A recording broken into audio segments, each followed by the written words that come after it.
Bonsoir à tous, si c'est un nouveau mot que j'ai appris grâce à toi, Marianne, merci. J'aimerais que vous accueilliez chaleureusement Cleo et Nelson qui sont parmi nous. Cleo, Nelson.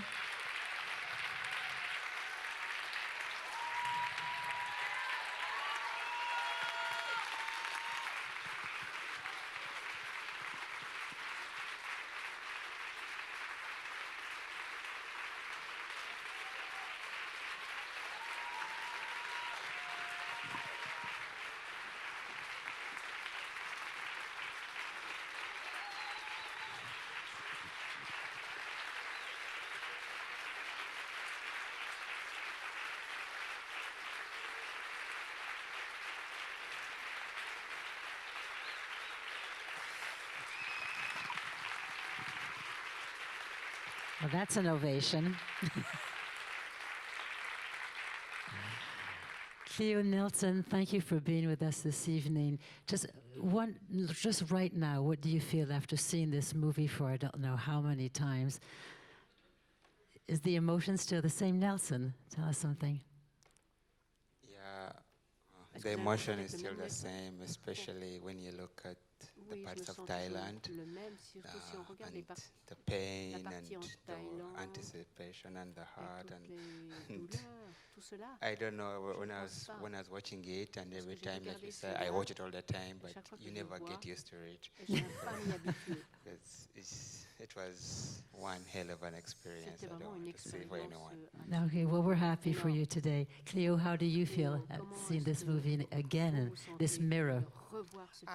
The movie was shot for 3 years, and I think it tells life the way it is. Life is shades of grey. There is happy moments, sad moments. It was a very intimate, painful story to tell. That is my tribute to the transgender community and the whole humanity. Okay. Cleo, why don't you sit down? Thank you, Nelson. And Cleo, why don't you keep this mic? Et je vais accueillir nos autres intervenants. Ruth Baldacchino, qui est activiste transgenre et intersexe de Malte. Ruth, can you please come up with us? Elle est co-secrétaire de l'ILGA, le World International Lesbian, Gay, Bisexual, Trans, Intersex Association. Ruth, you want to take a seat? And I'm going to ask you all the same question as you arrive.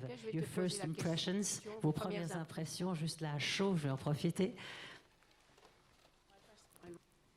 Okay. Is it on? Yeah, it's on. Well, it's so powerful. It's always so powerful when, it's someone who, experienced it. This is not a movie about trans people. It's a movie about Cleo.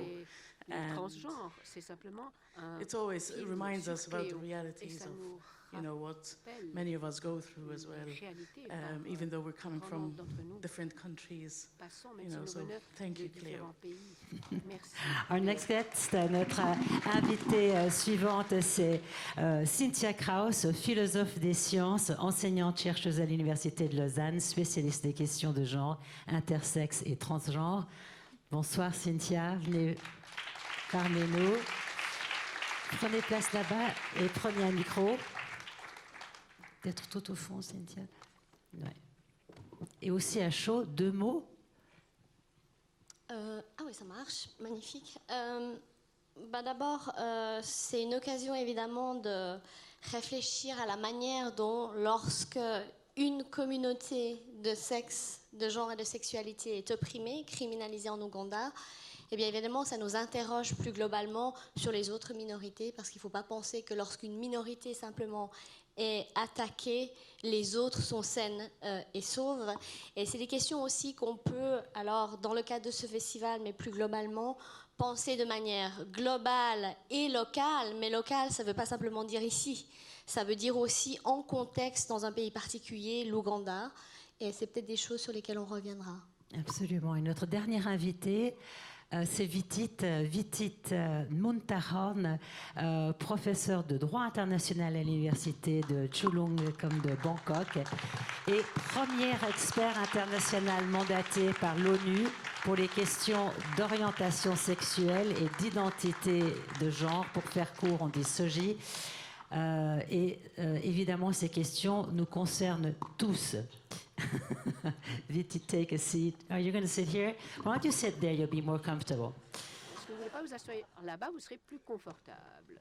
There. And I asked you to just your first impressions because you hadn't seen the movie. Et Viti arrive de Bangkok, donc il est en décalage horaire. Je ne sais pas comment il fait. Et c'était son premier visionnement. À l'amour, à l'amitié.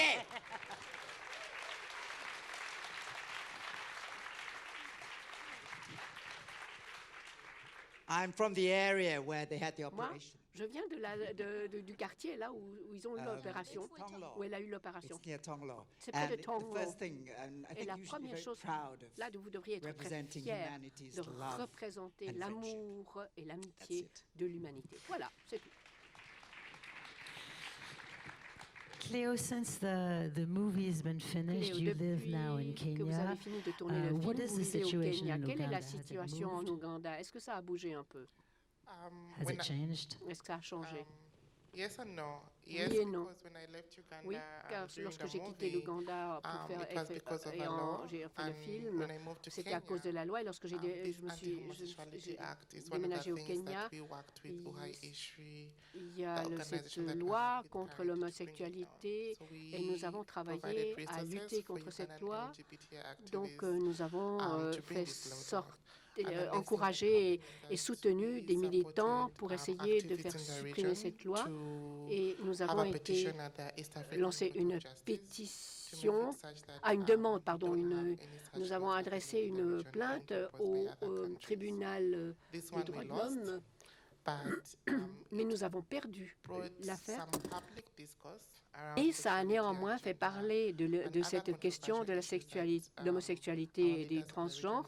would rather not discuss. Et ainsi, les dirigeants de la Still, région a ont huge way dû up the hill, still aborder la much question. to be done, Il reste encore but you have beaucoup a à very nice faire, group of mais activists il who y a are un very groupe de resilient militants and qui have sont agents to do the work. très actifs et qui sont J'aimerais préciser résilients. que I would like Cleopatra Kambugu est défenseuse des droits des personnes LGBTI et protagoniste du film, membre de l'ASTRAE, donc une fondation, la fondation Lesbian pour la justice, et qu'elle a parallèlement un master en biologie moléculaire et biotechnologie.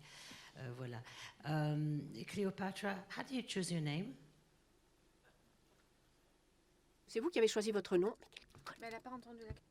How was the choice? How did you choose to become Comment est-ce que vous Cleopatra? avez Was it choisi important votre to you? nom de It was Cléopâtre? important? It was a symbol? Est-ce que c'est un symbole? Not really. When people Non, pas ask me this vraiment. question, I really can't Lorsque remember les when that choice personnes was me posent cette made. question, je ne me souviens plus quand j'ai choisi ce nom. Je pense qu'il faudrait que j'y réfléchisse parce qu'on me pose la question, mais je ne sais pas. I can't quite remember. Je n'arrive pas à m'en The story souvenir. between Cleopatra and Caesar. César et is the Cléopâtre. name that I was assigned at birth. It's a very interesting César, story. c'est le However, nom that's not the reason qu'on that m'a I donné. chose the name Et Cleopatra. c'est une histoire très intéressante de savoir comment j'ai choisi ce nom de Cléopâtre. J'aimerais juste qu'on redéfinisse les termes Oui, LGBTIQ. Cynthia Krauss, est-ce que vous voulez essayer, tenter une définition? Parce que, évidemment, ce sont des lettres qu'on va décliner tout au long de ce panel. Oui, alors, c'est en fait une liste de premières lettres, d'accord? Et puis cette liste, il se trouve, on pourrait la terminer par un etc. C'est absolument pas exhaustif, mais en gros, L, c'est pour lesbienne, G pour gay, B pour bisexuel, LGBT pour transgenre, Q aussi pour queer, et I pour intersexe. Alors, dans l'idée d'une coalition des luttes des minorités politiques de genre, de sexe et de sexualité, c'est clair qu'on utilise tous ces termes ensemble. Maintenant, il y a aussi des spécificités à ces luttes. Par exemple, on pourrait ajouter simplement le F, lutte féministe. Et ça, peut-être, on y reviendra aussi dans le courant de la soirée, puisque c'est des choses qui apparaissent à différents moments aussi, y compris des minorités qui ne sont pas dans cet acronyme, mais on pourrait parler des travailleuses du sexe, qui apparaissent à un moment donné dans le cadre du film. Et donc, vous voyez bien que c'est des thématiques beaucoup plus globales, même si on a la chance aujourd'hui de pouvoir y réfléchir avec Cléo et avec son histoire. Ruth, lorsque on s'est rencontrés avant la projection du film, vous m'avez dit, en parlant de moi, en anglais, when you talk of me, please do not say he. Lorsque vous parlez de moi, ne dites pas il ou elle, mais dites il au pluriel ou elle au pluriel. Because il ou elle utilise mon prénom ou dit Marianne, est-ce que tu peux m'aider, me souffler? Comment on dit en français? Yel. Yel. Can you explain why? Yeah, I'm listening to the French and the translator too. Okay.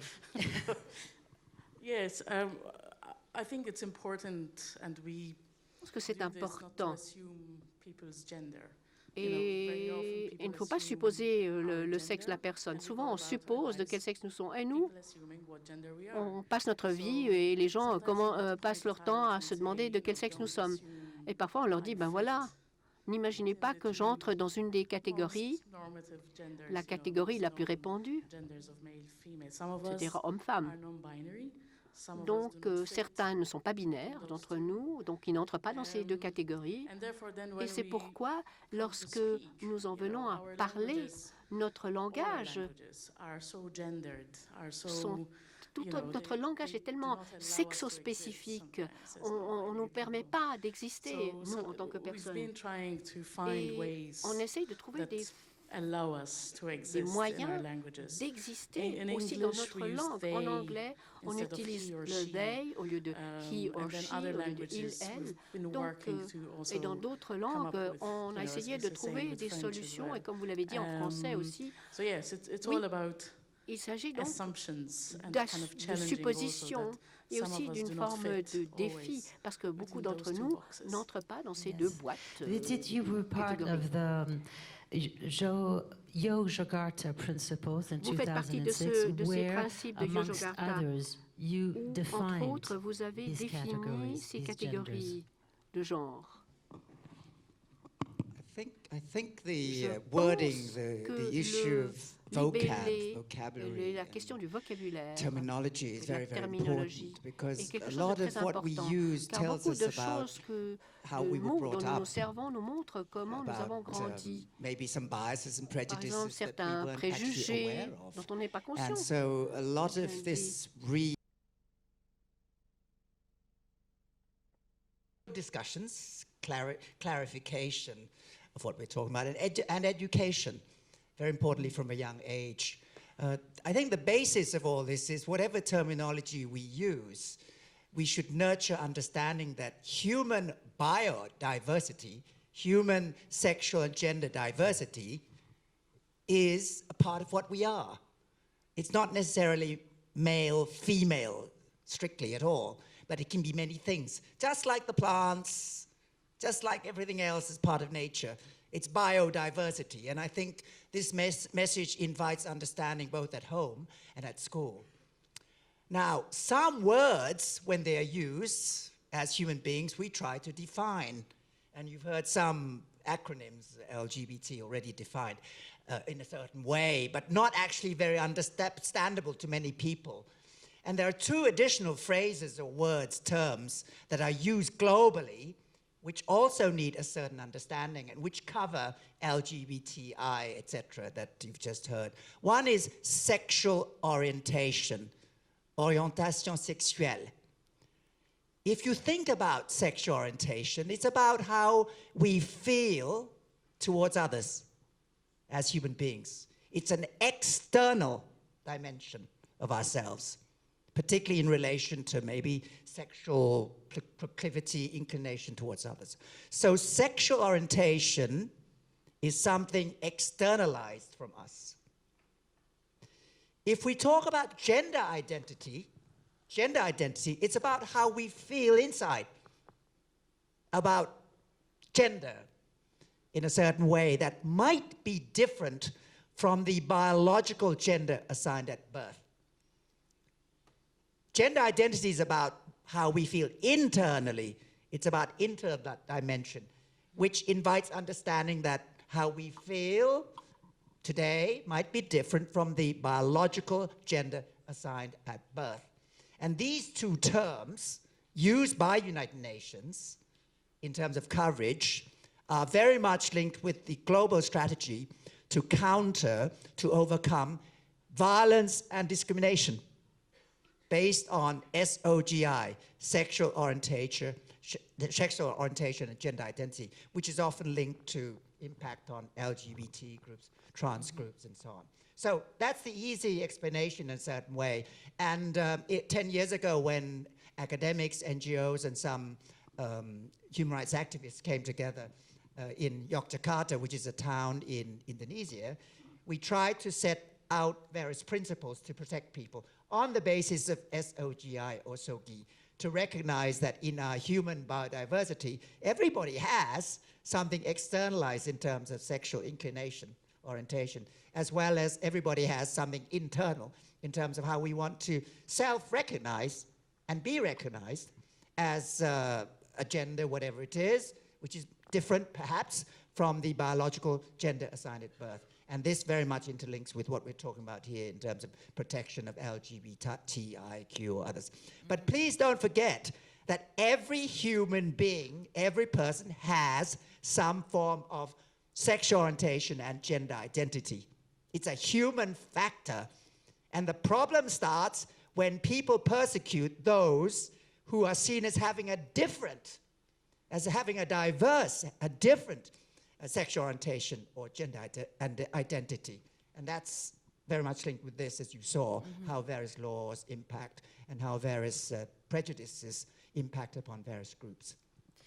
And Cleo, in the movie, we don't see much of your childhood. It's just suggested. But how was it growing up for you?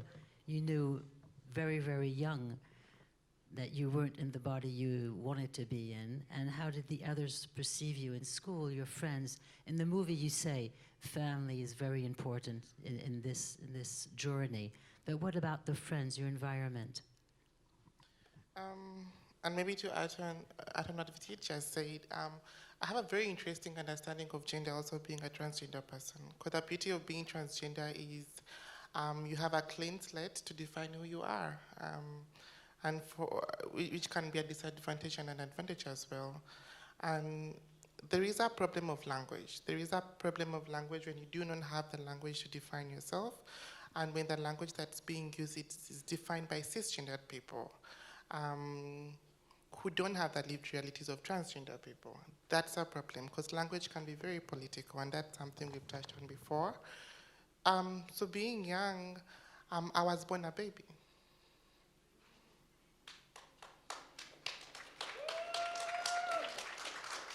I was born a baby, and then society decided to call me boy.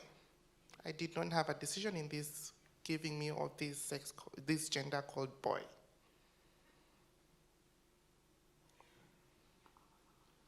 I read some articles you wrote where you were saying growing up in school was, when you were a younger age, it was fairly easy, people accepted you, but at adolescence, that's when life became really tough for you and for your family. Yes, and maybe to go on being born a baby and being called boy based on a doctor I have never met, and being socialized into a culture I never had a choice to choose is very problematic. I come from the science background, and I find sex equally disturbing. It's a very flawed biological system of saying your sex is determined on your gonads. There are so many things that can define sex. And I think in as much as we are stuck in sciences naming everything, I think one thing life teaches us is that we cannot put nomenclature on everything. And every time we've tried to do that, after 50 years, we've discovered that our nomenclature has been flawed. And I do believe that in a few years to come, we will discover that sex is one of those things that we really messed around about. So growing up, reaching my puberty, is when I realized that there were separate, distinct roles that society accepted me to ascribe to as a boy.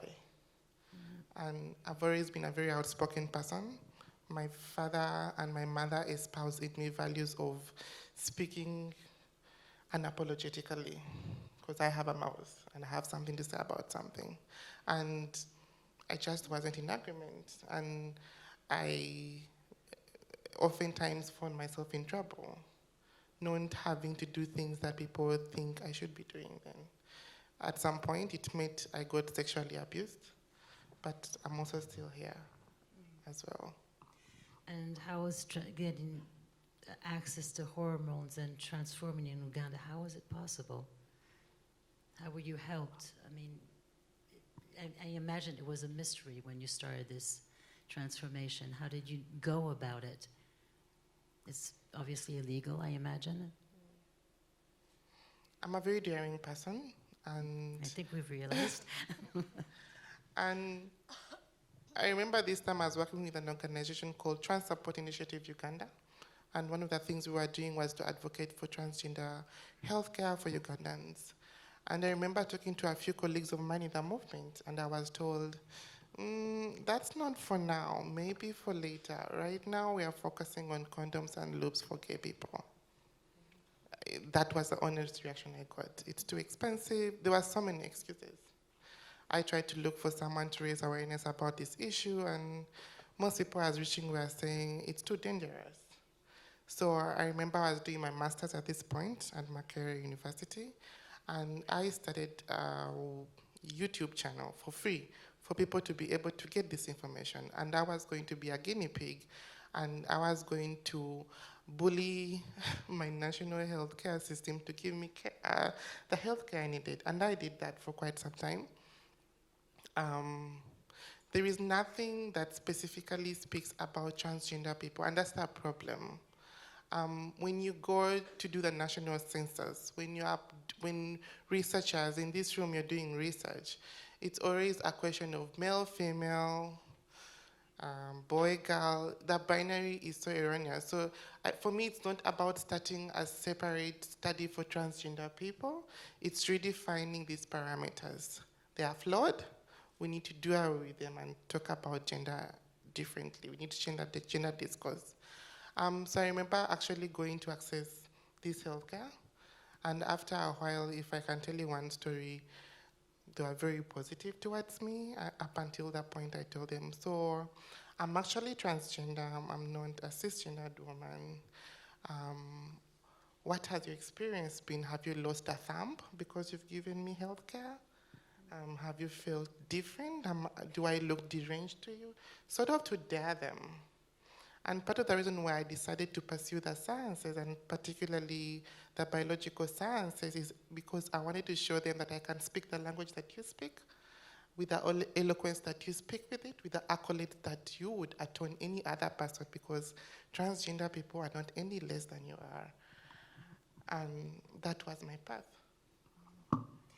Today, what is the legal situation with these kind of, or this kind of healthcare? Is it legally something that is, in the program of what the United Nations is now trying to defend? Vitit?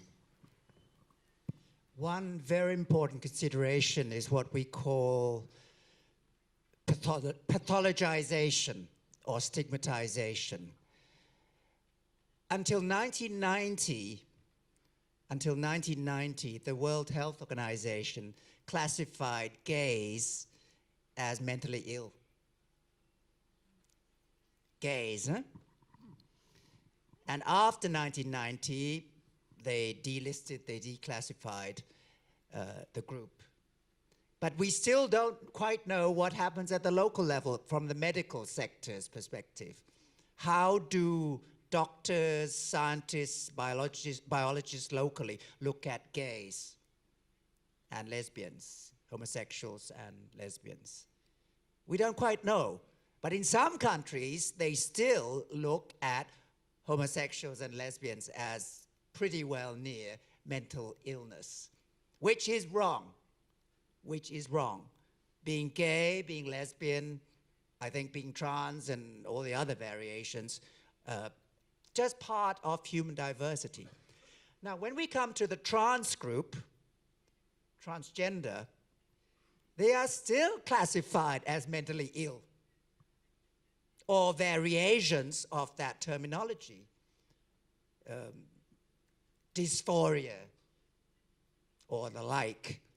And we have to negotiate with the medical sector very much to change the terminology, to change the classification so that people are not stigmatized. And particularly with trans people, there is an additional consideration, and that is, unlike gays and lesbians, trans people also have special medical needs in terms of accessing hormones or breast implants and other supports, which needs access to medical care. So the issue is, particularly with trans group, how do we enable them to access medical care without negative medical classification, which leads to stigma and which is part of the pathologization, classifying it as a disease or a mentally linked disorder, which should not be the case. It's just a fact of being part of human diversity. So the work that we have to do is really much broader than what we might think originally, and that is we have to work with a comprehensive group of people who have impact on our lives, no less the doctors, biologists, and others. And we have to reach out to those who are not so converted. We have to reach out to the less converted or the unknowing in terms of dialogue to change understanding and to favor respect for everyone, irrespective of their origins. Cynthia, vous vouliez commenter? Oui, je voulais peut-être Cynthia. juste préciser Yes. si en effet la question même du statut, que The ce soit issue of l'homosexualité, qui, par the exemple, dans la vie status, américaine, for a été example, sortie comme trouble mental avant la homosexuality classification being internationale considered des maladies, as parce que vous voyez bien que c'est une mental grosse illness. machine, ou ce qu'on appelait les troubles Or de l'identité de genre. the Alors ça, c'est un aspect gender contre identity lequel il faut lutter. En effet, la question de la problems. pathologisation, cette fois-ci dans le registre This problem of pathologization belongs to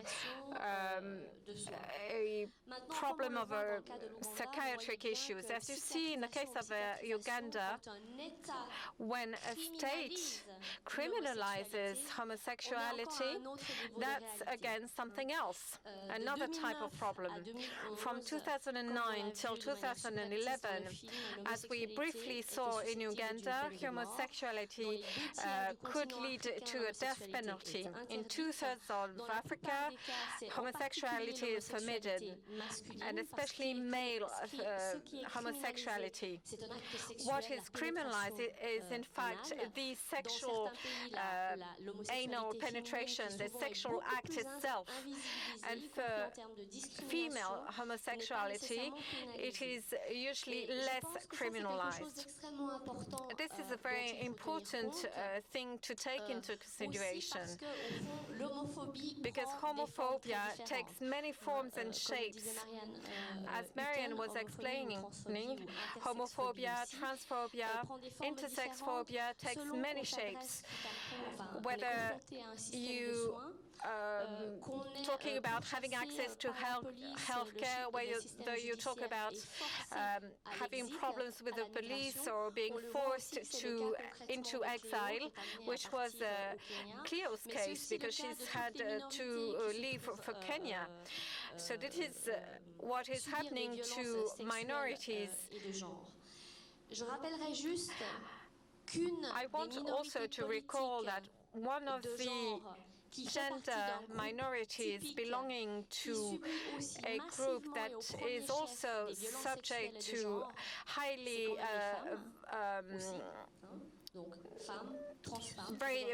very much violence are women, to start with.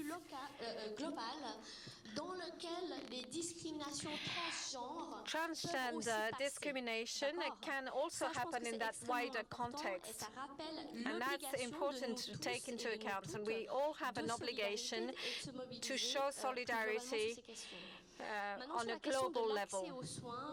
The issue of access to healthcare is definitely a big issue for the UN, for WHO as well. The problem is having limited access to quality care, especially in poor countries. What we see is that transgender people want and need access to certain types of treatments like hormones or genital surgery, and that takes a special importance, because when you don't have access to such treatments, you have to go somewhere else.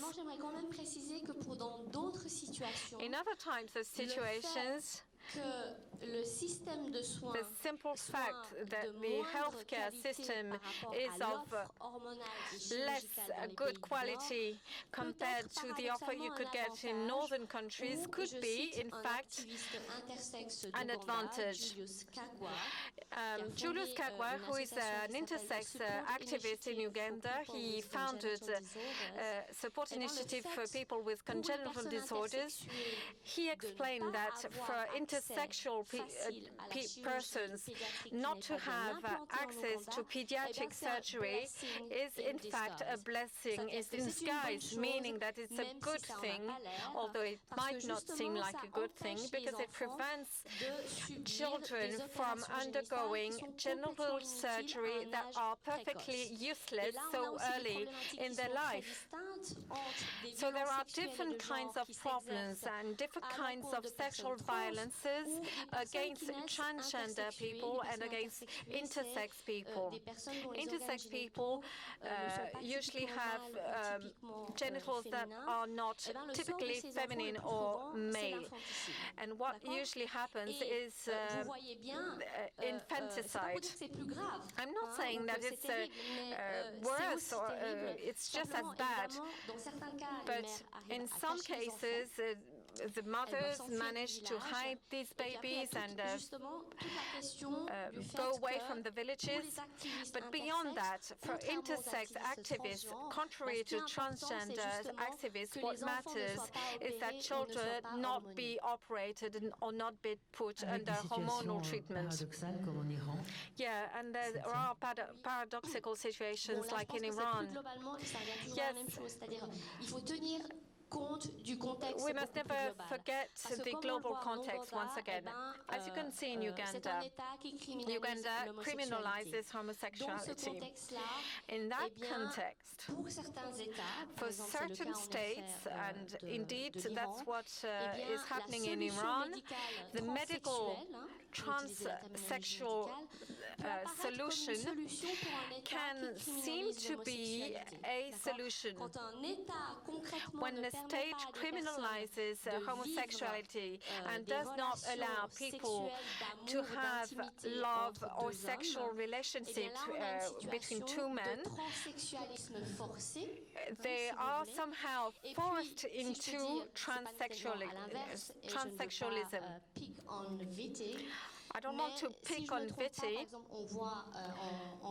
but I think that in Thailand is very well known for offering medical care for transgender people, highly of high quality. This is a well-known fact. But for example, the Kata people, transgender people in Thailand, are not recognized when they change sex. For example, trans women in Thailand, even though they have access to very good medical care and medical procedures, do not have legal recognition. Sometimes they have to go to Europe to be recognized as women. This is, again, just to say that we need to take into account all specific situations. Would you like to comment? Yes. Well, I'm thinking about what you've just said and kind of want to bring the discussion back closer to home. Because we've been mentioning, of course, Uganda, because you're from there. And I think it's important to have awareness, but sometimes it's good to remind ourselves that here, things are not so good either. And in Europe, things are not so good either. And you know, so that we don't make this as kind of something that is kind of, you know, the wrong things and the bad things are happening outside of Europe. In most countries in Europe, trans people are required to undergo sterilization. They undergo divorce if they're married. If they have to undergo psychiatric treatment and all sorts of treatments before they're even allowed to change their documents. And this is most countries in Europe. And I think this is a reminder of how trans people are seen and treated at home, here. And this is coming from that medical view, you know, and this is coming from seeing trans as a medical issue, and therefore they need fixing, and therefore we require them to undergo so many treatments before we actually, you know, see trans people as who they are. And so very few countries still, unfortunately, in the world recognize trans people, you know, and make it easy for trans people to just be themselves, you know, to protect them from violence and discrimination. And I think that is an important reminder. It's always important to see what's happening, you know, in our backyard as well. So kind of a comment also on that. Can you tell us more about the situation in Malta where you were part of a political change? Yeah, Malta was never, you know, the usual suspect of countries to have something positive to say about. So Malta was never the progressive country. So we were always labeled the conservative country, you know, Catholic island, whatever, you know. So the changes that happened in the recent years came as a surprise to some people.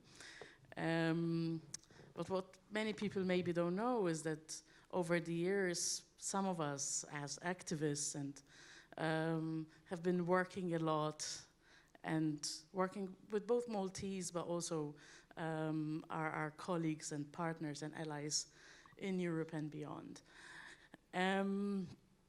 So what happened in Malta was, just to give you a bit of a social context, Malta didn't even have divorce until 2011. So we had a referendum in 2011 asking people whether they want divorce. And they said, yes, we do. And that was a huge opportunity for us. Of course, as you can imagine, the Catholic Church was opposed. But I think that referendum changed things in Malta. It was kind of a door, you know. It was an opportunity for us to say, oh, actually Maltese have changed. The people have changed, their attitudes have changed, and they're not as close-minded and conservative as, you know, we're usually labeled. And also at the same time, with this opportunity, the Catholic Church was quite weakened as a result. We also had a change in government, and that was another huge opportunity. After 25 years of conservatives in government, we got the Labour Party in government, and it won the election with an LGBT inclusive mandate and manifesto. And that came after years, of course, of advocacy and work and, you know, frustrating, you know, experiences. And this is how we move then, you know, laws like we have equal marriage rights now for same-sex and opposite-sex couples. And then we worked on a gender identity law based on the model that was originally set up by Argentina a few years back. And Argentina proposed a very simple principle. You know, I mean, as Vitit was saying, all of us have a sexual orientation and gender identity. And what Argentina did was pass a law that says, oh, all of you have a right to gender identity. And they established that right, the right to gender identity, and framed the law on that. And this is what we did in Malta as well. We established a law that says everyone in Malta has a right to gender identity and gender expression, but also physical integrity and body autonomy in relation to their, what we're calling now, sex characteristics. And that refers to intersex people specifically there. And this is how we built our laws. And it's not just the law, you know, because the law can be very abstract and removed from people sometimes. But we clearly saw very positive signs. You know, many trans people have been waiting since ever to change their documents, have changed them, and are now having better access to employment, to healthcare. We're passing policies in schools as well in relation to trans kids and intersex kids. And now we're going to have, well, they're calling it a gender clinic, but it's going to be a trans inclusive healthcare. So it's providing trans inclusive healthcare. So it's really, really big for Malta. I mean, of course, there's an element of pride, you know, in all this, to see it happening. It wasn't easy, but we're certainly seeing the results now of how people's lives are changing. And being an example that you can do it if you really do try hard. Things are looking better in many countries semble s'améliorer dans beaucoup de pays qui ont décriminalisé certaines choses, qui ont légalisé le mariage de gens de même sexe, et ils ont également institué des droits des LGBT, mais these laws in New York at the United Nations members, and half of the people stood up and left. Half of the country members stood up and left. Can you tell us about that first quite violent reaction that you probably had presenting for the first time your position? I come from a volunteer's perspective. Yes. And in fact, some of you perhaps don't know that UN independent expert is not a UN employee. I'm not paid by the UN. I do work as a volunteer pro bono, and I'm very proud to do it on behalf of everybody. And what...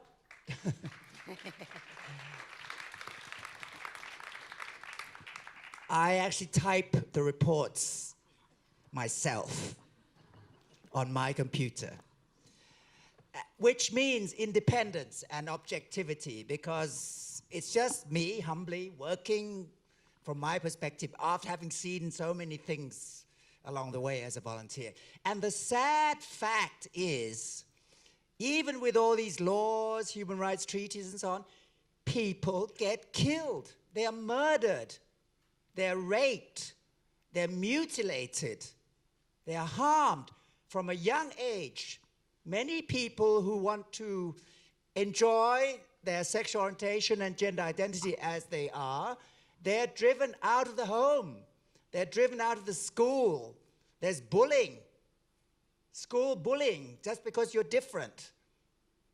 At home, if the parents don't understand, the kids are also bullied and they're pushed out. Some commit suicide. All these are to do with violence and discrimination, which we have to tackle, whether or not we have the United Nations. But since we have the UN, we must push the UN to do something, and that's what many of us push for in terms of not just resolutions, but also a mechanism, an entity, someone who would monitor the situation and say, this is bad, something has to be done.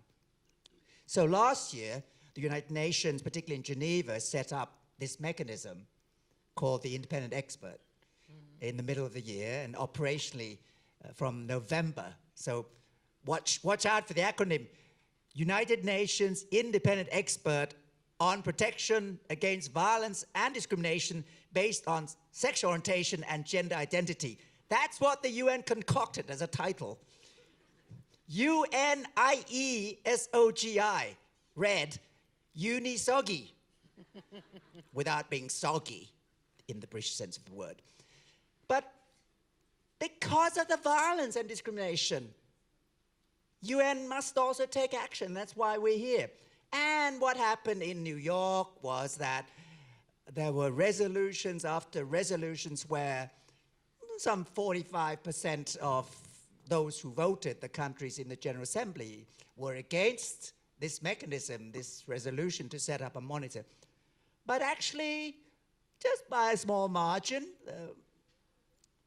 people won. People won. People who love human rights, people who love love and friendship, won by a small margin. But remember that those who vote in Geneva and New York are primarily from the executive branch of government, ministries. The judiciary is not there to vote in New York and Geneva. Parliament's not there, nor are the human rights commissions, nor are stakeholders, nor are friends from LGBT groups and so on. So while we look at New York and Geneva in terms of the votes, please don't forget that the global spirit of all the pillars of the state, all the pillars of the community are much more than the people that we respect who vote in Geneva and New York. But that is not enough by itself. And there was a victory in terms of the vote in favor of the resolution. But we have to build this victory because about 40-ish% of those who voted in New York and Geneva didn't vote in favor of this. So we have to build bridges more, and that's what the work is about in part. Build bridges with those who vote or voted yes or no, but also others who weren't there at all, particularly the other pillars of the state and the other pillars of the community, including human rights defenders, including NGOs, including the groups themselves, LGBTI and more. But Viti, what I'd like to understand is what do people, and whoever feels like answering, please do, oppose? What is it? Fear? Is it religion? Where does this opposition stem? Well, let's look at it the other way. Countries, when they vote in New York and in Geneva, they don't necessarily vote just because of that resolution. They have many other interests in terms of global politics, and that's what we live with. Mm-hmm. So it wasn't just about SOGI, it was about bloc politics as well. Bearing in mind that, of course, they have different agendas, but they have cross-voting, cross-links when they vote. So I think the challenge is really to make human rights, including protection against violence and discrimination in regard to SOGI, a transcendent issue, something beyond the sort of politicking of block voting, etc. But I actually don't get into the voting block at all because I say, well, that's your concern. What I do is I try to help anyway, with or without the vote. And happily, because the mechanism is now established and I'm helping out, I'll do my best to link up, bridge build, convey a global message, overcome misunderstandings. Little things like, some people think that trans men are trans women and trans women are trans men. I don't know whether you get confused. Are you getting confused when I say trans men and trans women? A lot of diplomats get confused. They use trans men when they mean trans women, just like us and so on. Well, think about it, and somebody has to build links to convey a certain understanding and gently address the issue. And the issue with the diplomats, whom I respect also, is not necessarily sort of advocating protection of LGBTI. We have to say no violence, no discrimination, please, against everybody as part of sexual orientation and gender identity. And in that framework, very sadly, LGBTI groups are particularly impacted upon. So the entry point is action against violence and discrimination. That's the entry point. And some of those who think we're inventing new rights for LGBT, we're not inventing new rights. We're just advocating established rights. People's right to life, to be respected, to be recognized in law. These are everywhere. They're in the Jakarta principles here too, as summarized 10 years ago by many of us. Diplomat. So there's a sort of strategic thinking we have to go through as well, together with diplomats and the medical sector and so on. And it is not impossible at least to start off by clarifying how people understand trans men and trans women, and I hope you understand by now. Well, please give us 2 definitions. Trans men are those who were classified biologically born as women who are now men in their self-identification. Is that straight? All right? Don't be worried if you get confused, because those at the highest of the land get confused, including this morning when I was talking with someone quite high up. Trans women are those who are biologically born men who wish to be seen, recognized, self-classified as women, with or without surgery. And the advocacy is that people should be able to self-identify, be recognized as such, get ID cards without surgery. And in many countries, including mine that you just saw, very good operations. But even if a trans person gets operated upon in Thailand, you cannot change your ID.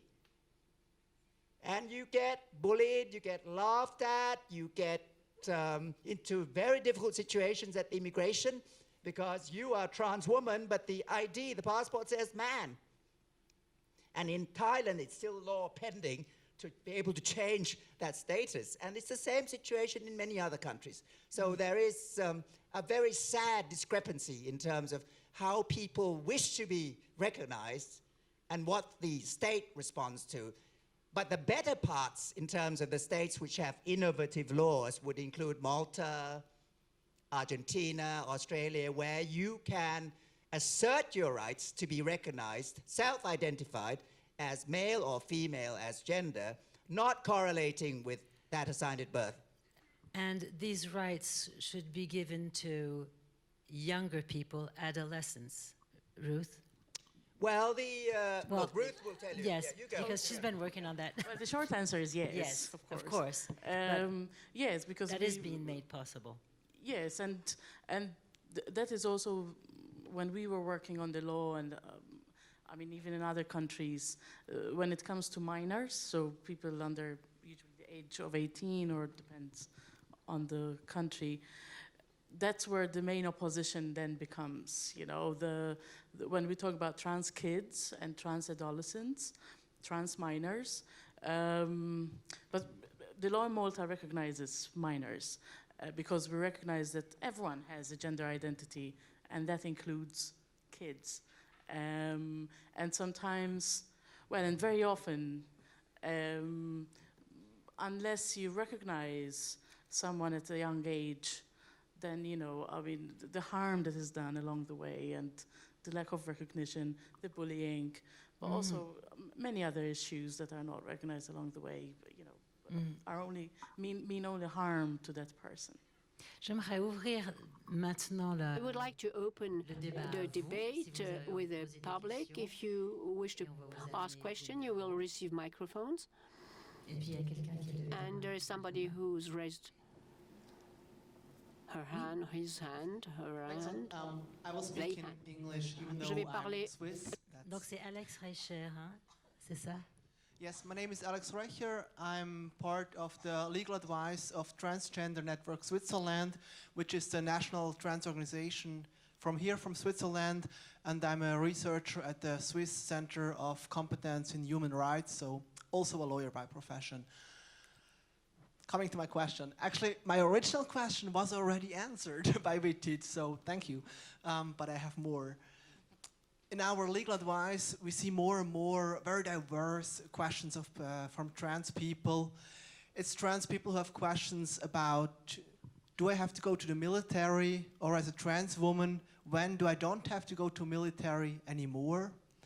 It's questions like, I do sports, when am I allowed to play with the male team? When am I allowed to play with the women's team?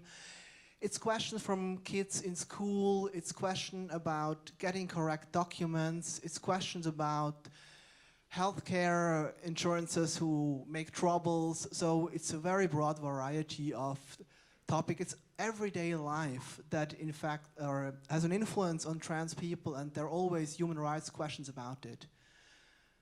But what we observe is not only a more broader diversity of questions, it's also a more broader diversity of trans people that approach us. We have more and more questions from people who identify as agender or as non-binary, who don't feel at home within male or female. That's what Ruth was talking about, the question of pronouns. Is it they in English, or in French, il, in German, sier, or whatever? We don't have a solution either. And I would like to ask the panel on what you see are the specific human rights issues of non-binary or agender people, and is that already a debate at the UN? What are our answers to that? It's part of our community, and I think it's a very invisible part of our community. The initial understanding that we should nurture is that humans are gender, sexually diverse. Gender and sexual diversity. And you and I may understand it, but we have to discourse and dialogue with others who are less convinced, who are less converted. So it starts particularly from a young age with all of us, from the home and the school. And that's where it's got to be explored. Argentina did not only pass a gender identity law to recognize diversity, it also passed a comprehensive sex education law to integrate this understanding into schooling from a young age. Stories that I heard last week, such as, you know, their fairy stories that they can discuss with the students and parents, like two kings can get married and fall in love, vice versa, from a young age. You know, you don't have to expect a king and queen to get married or to fall in love. You can have two kings. And this can be understood from a young age in terms of the tale. So the nurturing of understanding is very important. But I'll just respond in terms of discrepancies. There are 5 or 6 areas that feed into misunderstanding, violence, and discrimination. Number 1, criminalization of same-sex relations and cross-dressing. The fact that 70 countries, still criminalize same-sex relations, particularly affecting gays. About 7 countries, 5 to 7 countries, can execute people as well on that basis, sadly. And about 40 countries still criminalize same-sex relations with lesbians, between lesbians. This feeds into misunderstanding, state-led misunderstanding in a certain way, as well as violence and discrimination, state-backed, state-sanctioned, sadly. So we have to deal with this, and that's one of the issues under the UN mandate. Secondly, weak anti-discrimination measures. Anti-discrimination law simply doesn't cover sexual orientation and gender identity. May cover gender, but in a very narrow understanding of gender, male, female, binary, whereas we need something broader. And I was with the Constitution of Fiji today, this morning. I had it in my hand. And one of the provisions of the Fijian Constitution is action against discrimination based on sexual orientation, gender identity, and gender expression, even broader. So we have to tackle discrimination. Thirdly, pathologization. We have to demedicalize conditions in an understanding of gender and sexual diversity. And we have to discourse with the medical sector. Fourthly, sociocultural inclusion versus exclusion. We have to nurture an understanding that religions, beliefs are very open to gender diversity, sexual diversity. Find ways of understanding this broad realization of human diversity. And then finally, the question of socialization and education. Back to square one, an understanding that we are diverse. It's humane, it's human to be diverse from a young age, from birth, and to recognize it, to bless it as part of our common humanity. So education, socialization, empathization, very important. And all these are very much falling under the mandate that I help with in terms of promoting action to counter discrimination and violence. Mm-hmm. 2 people like to answer, Ruth and then Cynthia. Yeah, just to come back to the non-binary people, and there's clearly a gap in representation and visibility of non-binary people. at all levels. I think, however, that the language that we use, so gender identity, rather than, we don't use trans men, trans women. So even though gender identity may be a bit heavy, or sometimes the legal jargon can be quite heavy, it allows us to be more inclusive in terms of different gender identities and experiences. So that is an opportunity, I think, for non-binary people to be represented as well. We've been seeing, but I think mostly, and I stand to be corrected, of course, it's mostly coming from activists, you know, who refer to non-binary people or gender non-conforming people. But so far, I haven't seen this huge presence or reference to non-binary people, well, at the UN, but again, I stand to be corrected.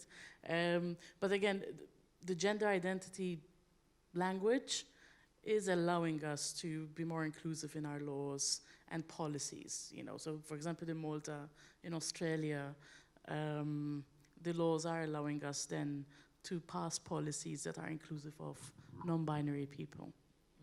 C'est la question qui aura eu la plus de réponses, le plus long nombre de réponses. Cynthia? Cynthia. Moi, c'était juste une question, Well, bien sûr.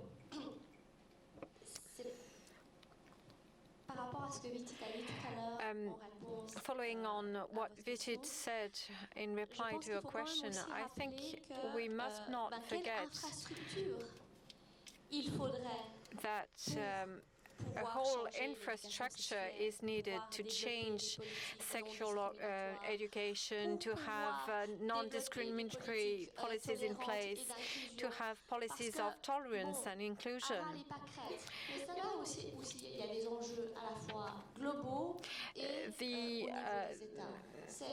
The action should be taken locally and globally in public education to start with.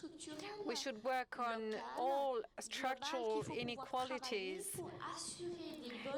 to lay the good basis for everyone to have a good life. As long as we don't act on it, you cannot have real tolerance when the very political and economic structure of a state is in itself discriminatory. At some point, you need to concretely ask yourself a question beyond goodwill, beyond tolerance, and something you can change in your personal life, and beyond changing the legal framework to recognize diversity, you need to think about real life, real conditions. Eh bien, une des discriminations qui sont vécues concrètement par les gens, c'est par exemple, voilà, ces gens n'ont pas de discrimination people are faced with is not finding a job, for example. And this happens in Europe, in northern countries, and in many places. De compagnons et compagnonnes de vie, eh ben, en gros, outre le problème qu'elles ne peuvent pas faire reconnaître leur changement de sexe légal, qu'elles n'ont pas accès à un traitement voulu, au contraire qu'on leur en impose, eh ben, c'est des gens they qui don't passent manage au to marché have du travail. their sex change recognized, and they don't have any access to to work. So we need to work on equality in all these aspects. Une question, enfin oui, plusieurs. Another questions? Next. I'm just have a question that's very more personal to the film. First of all, I want to salute Cleopatra and Nelson for the most incredible, eloquent, beautiful portrayal of what happened in your lives. I really salute that, and I think it was very, very touching. And thank you to all the panel for presenting your points of view and discussion. I want to go back to the issue of hormone therapy versus sexual reassignment surgery. there are many trans persons that go through hormone therapy but do not go through the sexual reassignment surgery. In the film, it was not clear to me what was the motivation exactly to have gone through the sexual reassignment surgery after the hormone therapy. And so I'm just wondering, was it a motivation that was personal, that you felt that this was necessary, this would make you feel whole? Or was it something that was externally required in order for you to be able to move forward in your lives together, and for which maybe you might have some regrets since then? Thank you. I don't have any regrets about it, but I think it's a mix and match, both personal reasons. You have to acknowledge that the movie was shot over 3 years. So part of my journey as a transgender person is sort of writing my own script. And the time I had my surgery, I was in a place where I wasn't gender dysphoric, meaning I did not hate my body, but I still felt a need to align my physical body with my gender, my soul, my inner gender. And I had my surgery then. But it also has implications of violence in terms of transgender people in my country who have been able to access healthcare and they pass are less susceptible to violence. It has implications for security, for employment, for education, for several things. These are not things that are exactly considered in my rationalization, but I'm just mentioning that. It also has an implication on freedom of movement. The freedom of movement discourse is currently taking place in Africa about how it's easier for non-Africans to move through the continent compared to Africans. What's not being discussed is how it's even harder for transgender people to move through the continent than other Africans. So one of the things that makes it easy is having a surgery, because though my country does not have any policies about changing your legal gender, it obviously makes it easy for you in terms of less scrutiny at border points. And in my case, maybe a new development that happened just this year is that I was able to bully my government into changing my legal gender and name. It's never been done. There's no policies and procedure for it. But this is something that we are thinking of setting precedents for future cases about other transgender people trying to change their gender. So this is something we would like to document as activists in East Africa, so that we can say, you are able to change the legal gender and name of this person, and this is the procedure that they followed, so you should be able to change it for other people as well. And it's a test case. Somehow they are bullied into doing this because of their lack of knowledge of their own law, and that happened. But the other thing about having surgery is that it's important to appreciate that having surgery from a sociocultural context sort of normalizes transgender people, which is a very sickening thing to say, personally as a transgender person, but I come from a very binary, heavy society, and being able to have a surgery and being able to pass has that positive implication in how the lived realities and health and welfare outcomes of transgender people are or turn out to be. I don't know if I answered your question.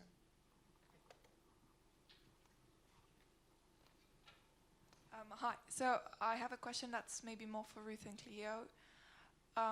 What I have witnessed in my experience of the LGBTQI community is that there's a lot of internal stigmatization, even so inside a community, and that can be very damaging because you're being stigmatized inside a community where you should be able to find support. So what do you think we can and should do as a community to help transgender people?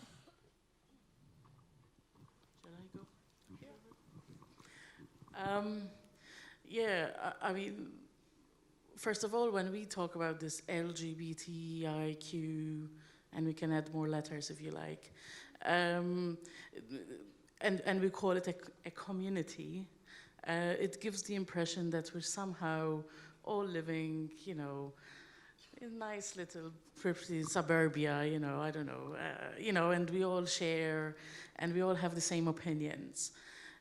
In reality, we're talking about many communities with many different opinions. And something that we tend to forget as well is that lesbian, gay people grow up like, and are brought up in the same context as the rest. So even within lesbian, gay movements and groups, you find people who are transphobic, especially with just referring to cisgender, lesbian and gay community. So it's not like the LGBT communities are somehow,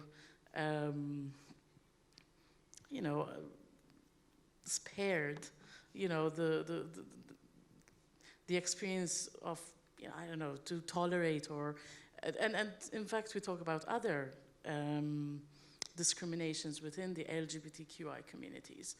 We speak about racism in the LGBTQI communities. We talk about disableism in the LGBTQI communities. I think it's a matter of finding commonalities, and we've been looking for those commonalities. And as a global movement, we speak about the global movement because we recognize that despite our differences, even as communities, we need to come together in order to fight the discrimination or fight the injustices or governments that will not hear us, you know. So in reality, if we look back at our histories, at the history of our movement, we can learn a lot from that. Again, it's not about, I think it's important to continue emphasizing the difference within the movement, because we don't want to give the impression that somehow we're just this one homogeneous group, you know, and we think the same and behave the same and have the same opinions. But I think it's a matter of really celebrating our differences, but also coming together, finding commonalities that really bind us, you know, bring us together. And I think that trans movements have found allies in other movements. And this is how we work. This is how we work as activists as well, across the world. We just rather focus on building bridges than you know, focus on what is burning them down. D'autres questions? Voilà, il y en a plus. Oh yeah, I'm sorry, Cleo. I wanted to add on the question that you said that I don't see any problem with that happening within the movement, personally, because this is a social movement. We are humans, and humans and movements move. They move singly, they move together, they agree, they disagree. These are all dynamics of humanity. So if that wasn't happening, actually I would question how human we are as a movement. These are things that have been happening in all other movements. It just then follows that they would also happen in the LGBTI movement. It shows that it's an alive movement that's actually moving. And maybe to add on that, movements do not exist in a vacuum. They emulate the context of the communities from whence they come from.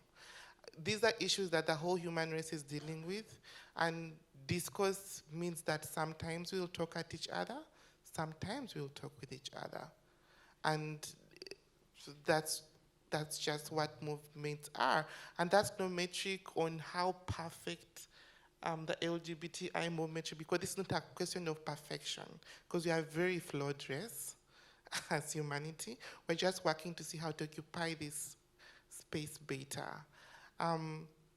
But that said, there are very many different schools of thought about conflation of sexual orientation and gender identity and expression, and what impact that has in terms of meaning that some issues will never be clearly articulated, or how conflation of issues means that we can work together based on commonalities. And I guess there are pros and cons for both schools of thoughts.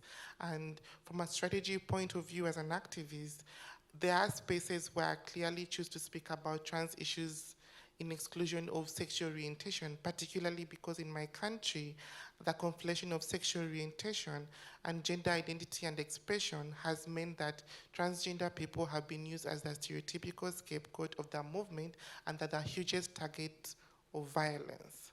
So in these spaces where in my continent, in Africa, the conversation of sexuality and gender has just started to be had, it's clear that we clearly articulate what it means that transgender and intersex issues are gender and sex issues, and that issues to deal with LGB are, they are sexual orientation issues. That's nothing to do with the relativity of what's more important than the other. But I also will add on to the fact that sometimes putting the movements together has actually done negative in some spaces. But I could just go on about that. It's just something that's a current conversation within the LGBTI movement, but it's perfectly something normal to see in any movement, and that's just it.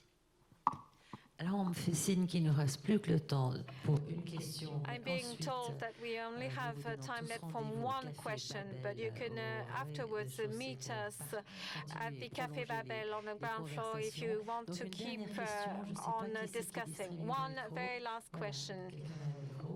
Good evening, and thank you, Cleopatra, for this beautiful movie, but I have a question.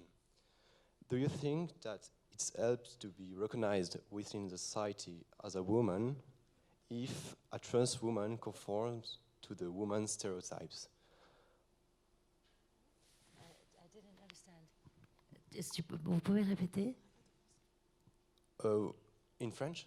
Oui, allez-y en français, comme ça, alors la traduction dans les oreilles, okay. J'ai pas très bien compris. Pensez-vous que se confronter aux stéréotypes de la Do you think that confronting women's stereotype makes it easier to be accepted as a trans woman within your society? I don't think so. It's up. I would say yes and no. And again, I say this, when it comes to the question of gender, it's not a question of relativity, of which gender identity is more privileged than the other and which one is more damaged than the other. I don't want to have that conversation because these are very different mutually exclusive conversations. I can't really compare the plight of cisgendered women and what it means to be cisgendered and the plight of transgender people. I would say, personally, in my experience, unburdening myself from some trans damage and some trans, how trans people are perceived by sort of identifying as a cisgendered woman, and maybe to correct you, it's cisgendered non-woman because I perceive myself, I think woman is a subset for both transness and cisness. I think it sort of makes it a bit easier for me as a transgender person known to be considered atypical out of the binary by being able to pass. And that's a term I hate using, but pass within the binary, sort of conform. It makes it a bit easy, but it also means that this is not something I wasn't told. It also means that I wear the burden that cisgendered women have worn all their lives. I wear the oppression that African women have. I occupy the spaces that I had privilege to occupy before, and this is a reality. And this is not something, it's not a butterfly story of, someone swinging their wand and somehow everything is nice and beautiful. It also means that right now, when I walk in certain spaces at night, when I'm coming back home, I could be raped because I'm now wearing the vulnerability, the catcalling that cisgendered women face because of how the world perceives me. That has nothing to say of how I perceive myself, because I don't perceive myself in any weakness, but how the world now perceives me as being a weaker person, less intelligent. I shouldn't have access to certain things, and these are things that I'm very cautious about, and I'm becoming more conscious about because of the physical body that I wear that the world categorizes me as. It's a very complicated conversation, but in the interest of time, maybe we could continue this discussion outside. Merci à vous toutes. Well, thank you, everyone. Et rendez-vous donc au Café Babel. Merci Cleopatra Kambugu, Ruth, Baldacchino et Cynthia Kraus d'avoir passé ce bout de panel en notre compagnie. Having that discussion with us À tonight. tout de suite si vous le souhaitez. Au revoir. Merci. See you in a bit. Thank you.